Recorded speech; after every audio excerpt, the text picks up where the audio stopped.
Hi guys, MR Guppy here. Today is a very good day. Bakit kamo? We are here in BFAR, Bureau of Fisheries and Aquatic Resources, to claim our COWR. Ano ba yung COWR? It's the Certificate of Aquatic Wildlife Registration. Sa sobrang haba ng proseso na pag-apply nito sa dami ng requirements, finally, pick up na natin yung COWR natin. So ano ba ibig sabihin nito? MR Guppy is now registered to possess, to raise, to breed aquatic wildlife. So far, sa registration namin, ang pwede is guppies, other micro-ornamental fish, goldfish, arowana, stingray, flowerhorn, koi, tsaka mga ibang monster fish. Kasi so far, yun lang naman yung laman ng facility ko. So yun lang yung laman ng registration namin. And if mag-update ako or kung magkakaroon ako ng ibang isda in the future, kailangan ko i-update yung registration namin. Okay? So today is a very good day. Samahan nyo ako, kunin natin yan. Ito na guys, finally, Certificate of Aquatic Wildlife Registration. So, this certificate ensures compliance with regulations outlined in Fisheries Administrative Order 233, also known as the Aquatic Wildlife Conservation.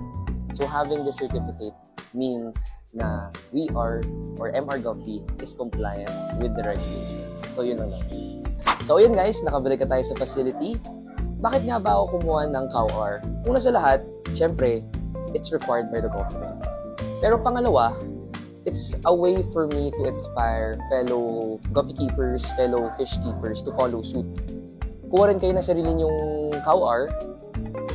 It's a way for us to legitimize the guppy industry and other ornamental fish industries. Bakit kamo? Kasi when you have this registration, when you have this certificate, it just means that you're legit and you're following the regulations, diba? And if lahat ng guppy keepers, other fish keepers kumuha ng COWR, baka makita ng BFAR or mapansin ng BFAR na, oh, ang dami palang fish keepers, dami palang guppy keepers here in the Philippines. And malay nyo, magkaroon sila ng programs, magkaroon sila ng projects to support the industry. Magkaroon sila ng mga subsidies, kung ano-anong bagay na pwedeng tumulong sa industry natin. Malay nyo, tulungan nila tayong mag-export palalo to other countries. So, what I'm doing or what I did, yung pagkuha ng COWR is not just, para sa MR Guppy. It's also for the whole industry. I'm trying to inspire para lang mas maging legit ang guppy industry here in the Philippines. Napakaganda ng progress ng Philippines when it comes to exporting now ornamental fish. And sana magtuloy-tuloy. Kailangan magtulong-tulong tayo para ma-achieve natin yung same goal natin na makapag-export tayo ng mas maraming fish in two other countries pala. And I'm very proud of the balloon molly industry. Kita-kita nyo naman guys na sobrang ganda ng progress nila now. And sana, magaya ng guppy industry here in the Philippines and other ornamental fish industry.